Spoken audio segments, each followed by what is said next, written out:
Can you tell us a little bit about your early life and how you came to be a student at Black Mountain? I was going to school in New York City, high school, and my art teacher was a wonderful person, and I came into the art class and I was drawing in a very tight, restricted manner, and he took the drawing down, put a piece of paper up, and handed me a charcoal and said, I want you to draw an image of a chicken. I want it to fill the whole page, one top to bottom, side to side, but you'll do it with your eyes closed. And it just freed me right up, and I decided that day I was going to be a painter. Now, I was only a teenager, but I stuck with that. And anyway, this wonderful art teacher, Aaron Curzon, he told me about Black Mountain when it was time for me to go to college, and I visited Black Mountain and immediately decided that's where I was going to go because I loved it so much. And M.C. Richards took me around the school when I came to visit. Wonderful. And it was just a wonderful place, and I knew I belonged there. So that's how I found my way. And you went to Europe the summer before you went to Black Mountain, is that right? I went to France to study at the Académie Julian and to draw at the Académie Le Grand Chaumier. And in France, I met Bob Rauschenberg, and if I had wanted to, I couldn't have missed him because he was staying in the pension where I was staying, and he was going to both the art schools I was going to, and we also both went to the Alliance Française to study French. So I couldn't have missed him if I tried. And anyway, we became great friends, and I told him I was going to Black Mountain, and he was in school on the GI Bill, and he thought that would be a lovely thing to do. So he went to Black Mountain also, and I went primarily to study with Albers, which was fantastic, and Bob and Albers had a real funny time together. I mean, it was like warfare because Bob had this ego, and Albers couldn't stand egos. He wanted us to be modest and students.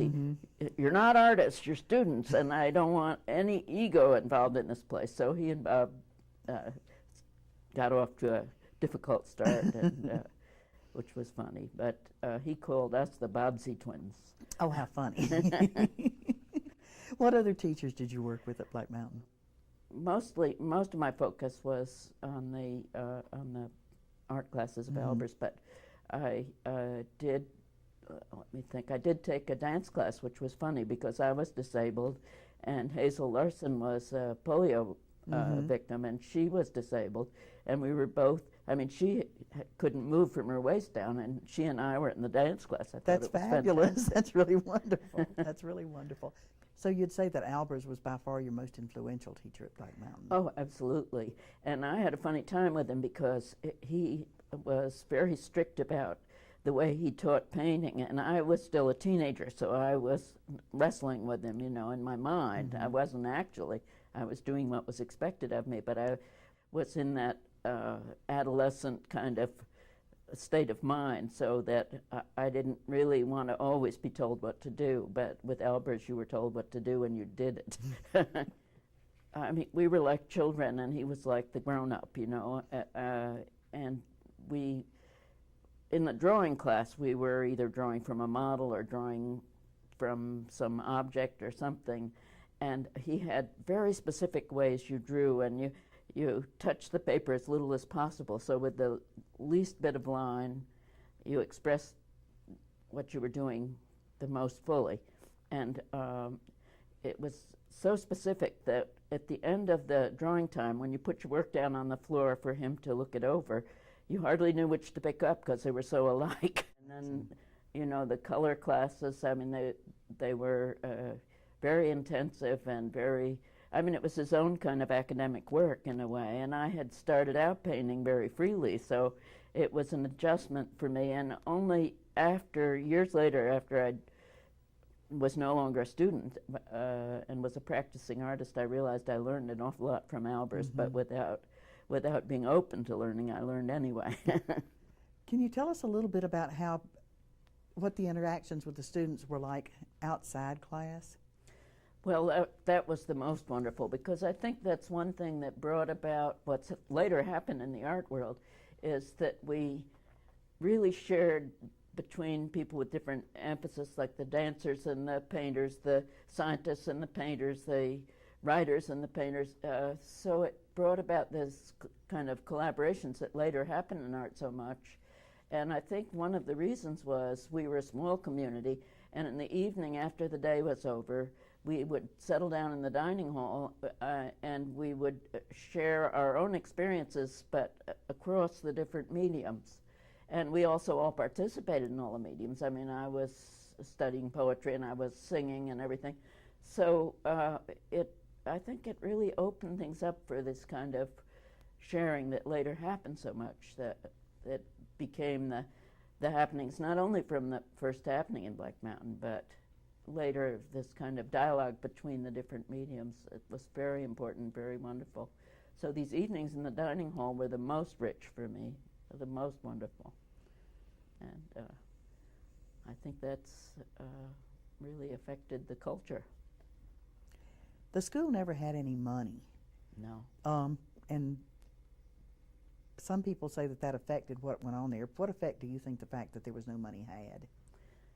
Well, one thing about having no money is that all the students had to do all the gut work. You know, we had to sweep the dining hall, we had to make the butter, we had to work on the farm, we had to run the garbage crew, and Bob and I were on the garbage crew for a long time, and everybody was jealous of us because we'd go to the dump and we'd come back with all kinds of wonderful things, which became, you know, part of our work and part of our life, and everybody was always begging to go to the dump with us.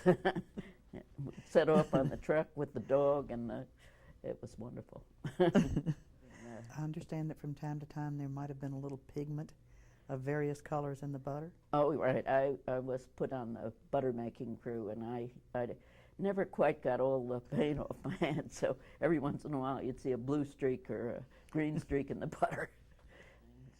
I think all the different troubles in the school came from money problems. You were talking about money problems, and also just like in politics, you know, personality shifts and so on.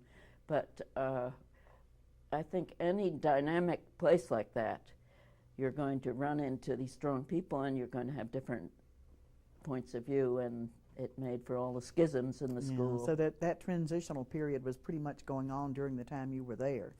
Well, when I left in '49, it was because Albers left, and over a schism, and so I wouldn't have left. I would have stayed another 3 or 4 years, but that was one of the big uproars in the school, and it was bound to happen in a small community like that. You can't really solve these divisions so well.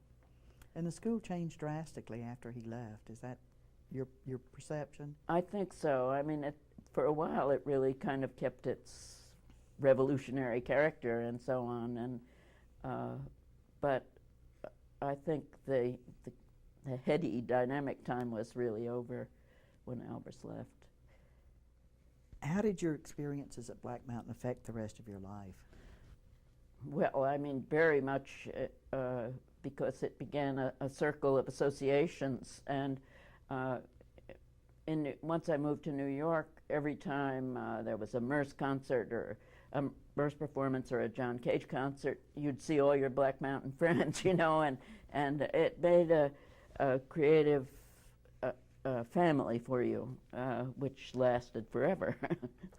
Well, the thing that brought us to Black Mountain was hearing about what was going on there, and so people who were intensive about their creative focus, whatever it was, they found their way there, and so it was like a magnet for, in a very conservative time, for people who were wanted a creative life, and this community which was so vibrant, and it was just a wonderful thing to find your way there. And imagine, I was only 18, so You were a baby. I went on always to work very seriously, and now I've been working for 52 years, I guess, and so it's been a long, joyful life, and my painter self as a very happy young person.